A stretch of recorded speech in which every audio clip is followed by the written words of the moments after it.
They took something from me that most people wouldn't even notice missing. Just a few truckloads of gravel, nothing flashy, nothing worth bragging about. And somehow that tiny decision ended up costing them almost everything. It didn't start as a big deal, not in my mind anyway.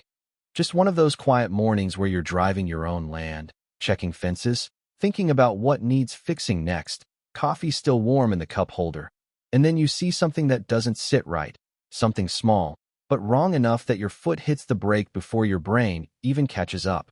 I've owned that land for a long time, about 200 acres out past the edge of town, the kind of place where the road turns from pavement to dust and nobody comes out unless they've got a reason. Rolling pasture, a few stubborn trees that have outlived 3 owners before me, and tucked away in the back corner, a natural gravel pit. Not something I discovered. It had been there forever, but I made it useful. Clean river rock, easy to process, contractors loved it, so I leased it out. Nothing complicated, just steady work, steady money. $8 a ton, week in, week out, for over a decade. No drama, no surprises, the kind of setup that lets you sleep at night because everything just runs. That's the thing about quiet systems, though. They only stay quiet until someone decides they don't have to follow the rules. The guy who moved in next door, his name was Trevor Langley. Didn't grow up around here. That was obvious from the start. He came out of Dallas, or maybe Houston, I forget which, but the kind of money he had didn't come from hauling dirt or fixing fences. You could tell by the way he stepped out of his car the first time we met. Clean boots that had never seen mud, pressed shirt, sunglasses that probably cost more than my monthly equipment bill. He bought the neighboring property cash, closed fast, didn't talk much to anyone in town except when he needed permits or signatures, called it an investment. First time he rolled up to my place, I was out by the pit, talking with Mike. He's the guy who runs the hauling operation for me. Been working together close to 10 years now. Trevor pulls up in this black SUV, engine barely making a sound, steps out like he owns more than just his land, and just kind of looks around, like he's measuring things in his head. "What's going on back here?" he asked, casual, but not really asking. I told him straight. Explained the lease, the trucks, how the gravel gets processed, who's authorized, who isn't. Mike chimed in a little, kept it friendly. Trevor nodded, didn't interrupt, didn't smile either, just took it in. "Good to know," he said, then turned and left like that was enough. At the time, nothing about it screamed trouble, just a guy figuring out his new property line, maybe curious what his neighbor was doing. I didn't think about it again. For about 7 weeks. That's when Mike called me early one morning, earlier than he usually does, which already put a knot in my stomach before he even said anything. "Hey," he goes, "you got crews running weekends now." I frowned, sitting there at my kitchen table, staring out the window. "No. What?" "I drove past Saturday, saw trucks in your pit. Looked like they were loading heavy." That didn't make sense. Not even a little. "I don't run Saturdays," I said. "You sure it was my place?" "Yeah," he said, no hesitation. "Same access road. Same pit." I didn't stop. Figured maybe you picked up a rush order or something.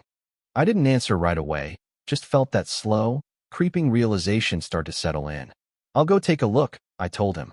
Next morning, I drove out there, sun barely up, air still cool, the kind of quiet that usually makes you feel like you've got the whole world to yourself. But when I pulled up near the pit, that feeling was gone. Fresh tracks, everywhere. Not just one truck, multiple. Deep tire grooves cutting through the dirt like scars, gravel pushed aside, the edge of the pit carved down further than it had been 2 days ago. I stepped out, boots crunching on loose rock, and just stood there for a minute, looking at it, trying to make it make sense. Then it hit me. Someone had been taking from me, and not just a little. I walked the edge, did the rough math in my head, checked my logs later to confirm it, around 200 tons, give or take.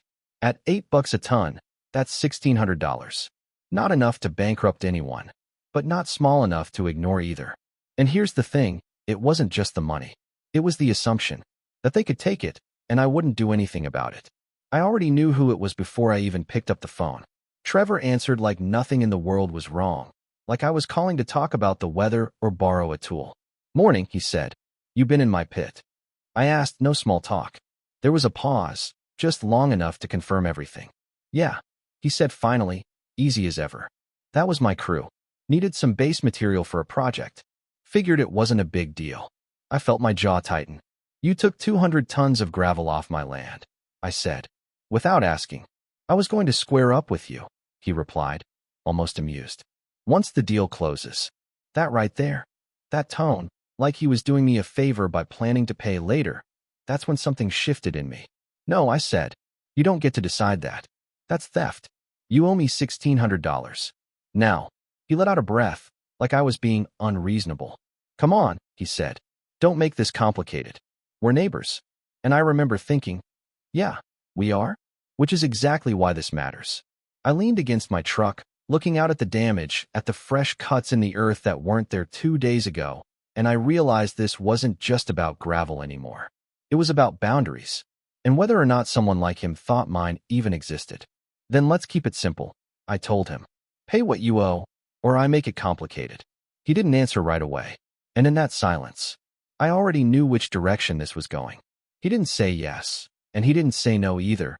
He just gave me this little pause on the line, like he was weighing whether I was serious or not. Like maybe in his world people made threats they didn't follow through on, and then he chuckled, real quiet, like we were in on the same joke. Let's not blow this out of proportion, Trevor said. I told you, I'll pay you when the deal closes. That was it. No apology, no acknowledgement, just a timeline that worked for him, not for me.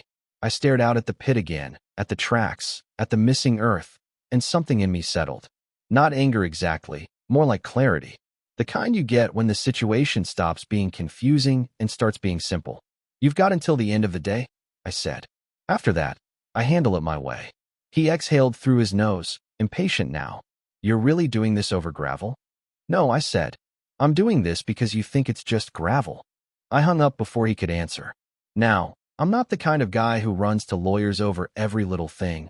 Most problems out here get handled with a conversation, a handshake, sometimes a raised voice if it comes to that. But this wasn't a misunderstanding. He admitted it, took what wasn't his, used it, and expected me to wait politely while he decided when to make it right. So I called someone who doesn't deal in handshakes, my attorney, Daniel Reeves. Been practicing property law longer than I've owned that land. Sharp mind, doesn't waste words. He listened while I laid it all out, didn't interrupt, just let me talk. When I finished, there was a short silence. Then he said, he admitted it? Yeah, I said. Flat out. Daniel let out a slow breath. Then it's not a gray area. That's criminal theft and civil conversion. You've got two paths here. I'm listening. You can wait and hope he pays, he said. Or you can make sure he understands he doesn't get to decide the rules. I already knew which one I was picking. Let's make it clear, I said. All right, he replied. File a police report. Document everything. I'll start drafting the civil side. That same afternoon, a deputy named Collins met me out at the property. Older guy, calm, the kind of presence that makes things feel official the second he steps out of the truck. He walked the pit with me, took photos, asked questions, not in a rushed way, more like he was building a picture in his head piece by piece. How long you been running this operation? He asked. 15 years, I said. Ever had anything like this happen before? Not once. He nodded, like that confirmed something for him, then asked to see my logs, which I had ready, every load documented, every contractor accounted for. No gaps, no confusion. Then he looked out across the land toward Trevor's place. Mind if I take a ride over there? He asked. Be my guest. I didn't go with him, didn't need to. I stayed back at the pit, listening to the wind move through the grass, trying to keep my thoughts from running too far ahead. But about 40 minutes later, Collins came back. They've already spread it, he said, stepping out of his truck. Spread it? Yeah, he nodded. Base layer across a couple of build sites. Same material as yours, matches what's missing. I let that sit for a second, not surprised, but hearing it out loud made it real in a different way. So what happens now? I asked. Collins adjusted his hat slightly. I'm issuing a citation for felony theft, he said. Given the value and the admission, it qualifies. Felony. All over gravel. I almost laughed, not because it was funny, but because of how easily it could have been avoided. Word travels fast out here, faster than people think. By the time I got back home, a couple folks had already heard something was going on. Mike called again, this time just to check in. You serious? He asked. They charged him. Yeah, I said. Looks that way. He whistled low. Man, all he had to do was ask. Or pay, I said. Or that, he agreed. About an hour later, My phone rang again. Trevor. I let it ring twice before answering. You really called the cops? He said, no greeting this time, just straight into it, voice tight with anger. You really took my gravel, I replied. This is insane, he snapped. You're blowing this way out of proportion. No, I said calmly. You did that when you decided you didn't need permission. There was a pause, then a shift in his tone, less anger, more calculation. Look, he said, my attorney will reach out. We can settle this. Great, I said. Have him bring $1,600. Another pause, longer this time. That's not how this works, he said. I almost smiled. It is now. We hung up again, and that should have been the end of it. Or at least the beginning of a resolution. Something clean, something predictable. But Trevor wasn't built for clean resolutions. He was the kind of guy who doubled down, who saw consequences not as warnings, but as obstacles to get around. 2 days later, Daniel called me. I heard from his attorney, he said. Yeah, they're offering $500 to settle. I actually laughed this time, out loud, standing there in my kitchen. $500, I repeated. Daniel said. For material already taken, already used. That's not a settlement, I said. That's a discount. My thoughts exactly, he replied. I told them we're proceeding. Good. And we did. Daniel filed the civil suit that same week, clean, precise, no wasted motion. Meanwhile, I decided I wasn't leaving anything else to chance.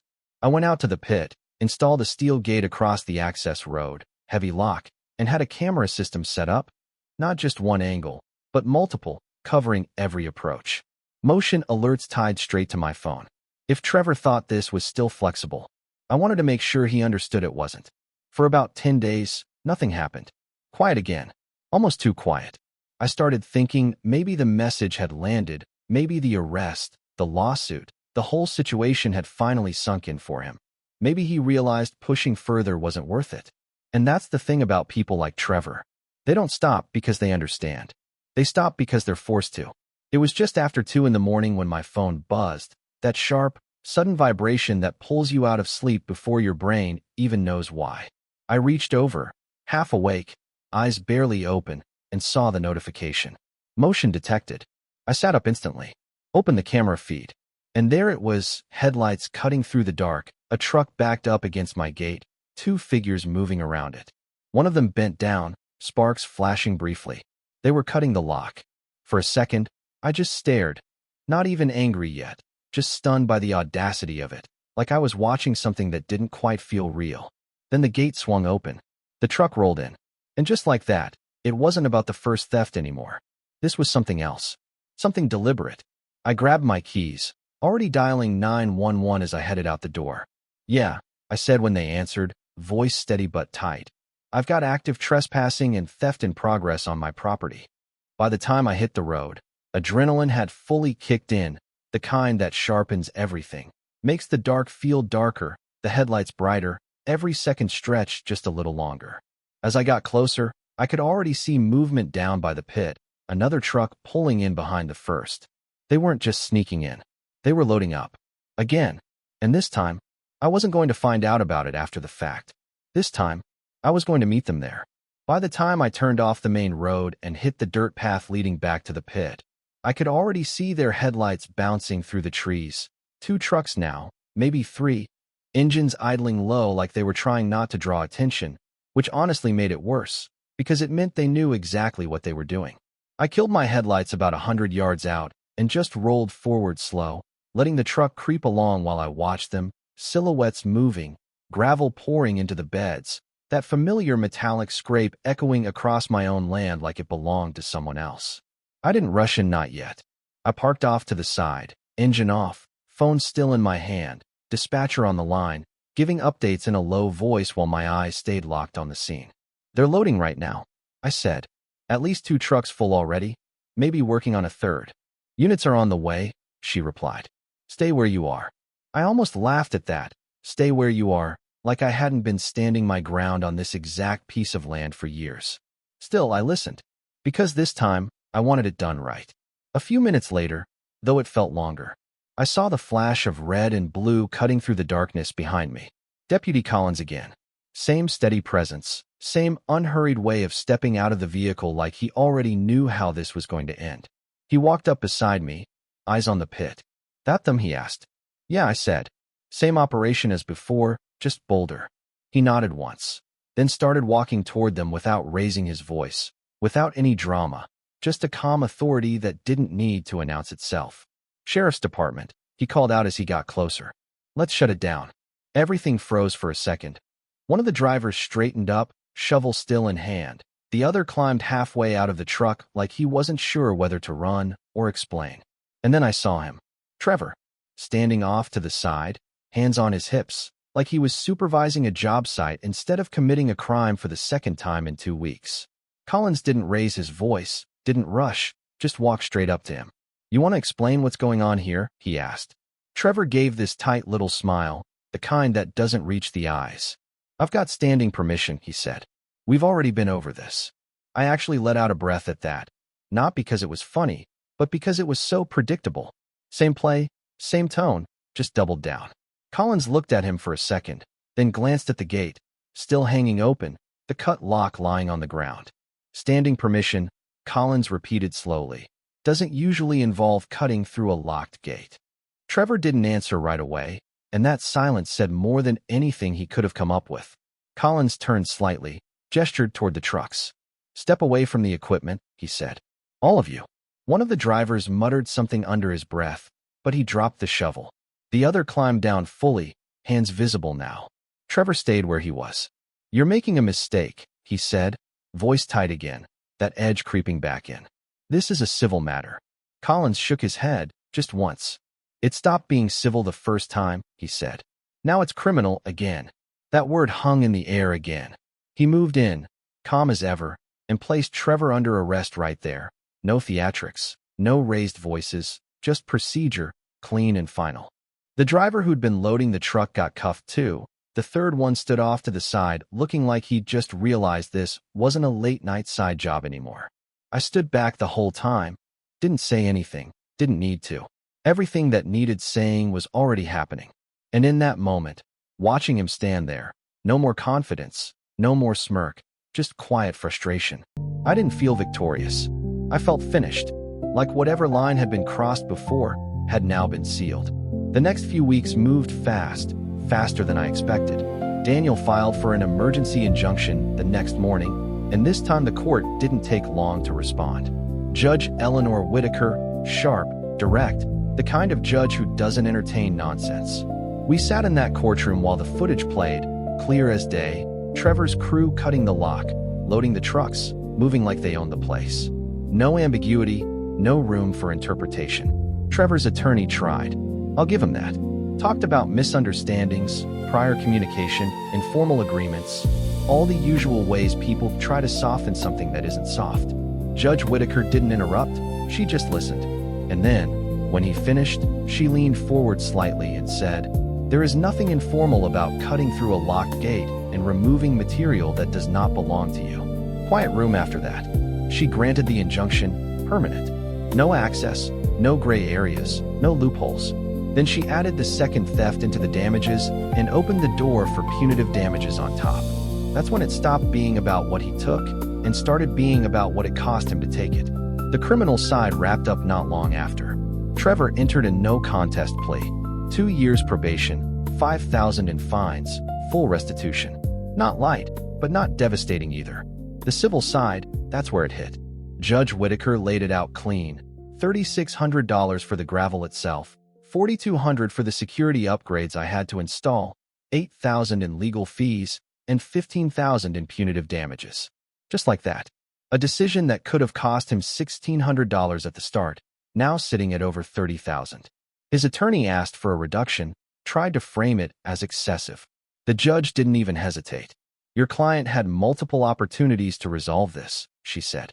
Instead, he chose to repeat the conduct. That was it. Gavel down. But somehow, it still wasn't the end. A couple weeks later, Daniel called me again, and I could hear something different in his voice this time. Not urgency, not frustration, something closer to disbelief. You're going to like this, he said. I doubt that, I replied. No, he said, you will. Turns out, Trevor had listed his property for sale, and in the listing, he advertised access to a gravel source. Not directly claiming ownership of mine, but close enough, worded just carefully enough to inflate the value, to make it sound like the land came with something it absolutely did not. My gravel. Used as leverage, again. That one didn't even require much discussion. Fraud filing went in, real estate commission got involved, and this time the consequences weren't just financial, they were reputational. $10,000 fine. Listing suspended until corrected. And suddenly, the leverage he thought he had disappeared. He tried to reach out after that. One last attempt to negotiate, this time offering to pay the judgment in exchange for access, trying to circle back to where this all started. I didn't even consider it. No, I told him. We're done. And that was the end of our conversations. He paid all of it. The judgment, the fines, his own legal bills stacked on top. And about 2 years later, he sold the property. At a loss. From what I heard, around $40,000 under what he paid. All in, between the theft, the court, the fines, the sale, it cost him somewhere close to $90,000. For gravel, $1,600 worth, that he could have just paid for on day one. And I think about that sometimes, not in a bitter way, not even in a satisfied way, more like a reminder. Some people don't believe in boundaries until they run into one that doesn't move. And when they do, it's usually too late to step back. Now here's the part I'm still not sure about, and maybe you've got a different take on it than I do. Because yeah, I enforced my rights, I followed the law, I didn't let someone walk over me. But there's always that question sitting in the back of your mind, was there a moment, early on, where this could have ended differently? If I'd let it slide the first time, if I'd taken the 500, if I'd chosen peace over principle, would that have made me wiser? Or just easier to take advantage of? I don't know, but I do know this. Some lessons cost more than others. And sometimes, the price isn't paid by the person who should have learned it first. So what do you think? Was I right to push it all the way? Or should I have handled it differently? Let me know in the comments. I read more of them than you'd expect.